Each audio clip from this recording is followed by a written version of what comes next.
دو قومی نظریے کی بنیاد پر یہ ملک وجود میں آیا، لیکن آج بھی 22 کروڑ عوام میں سے ہر فرد کا الگ الگ نظریہ ہے۔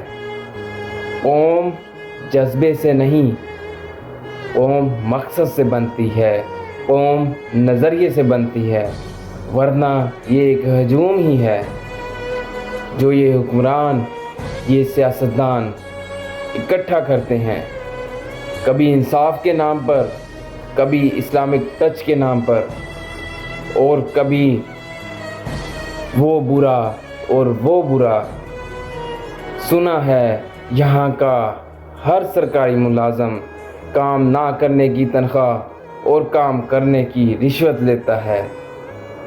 سوال یہ ہے کہ قصور کس کا ہے، اس جناح کا یا اس پاکستان میں جینے کا؟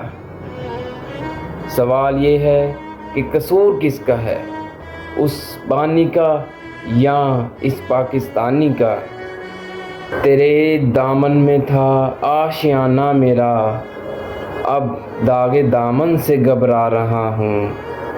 امن کا ڈھونگ رچانے والوں، میں مسجود ملائک سے گھبرا رہا ہوں۔ جشن آزادی مبارک۔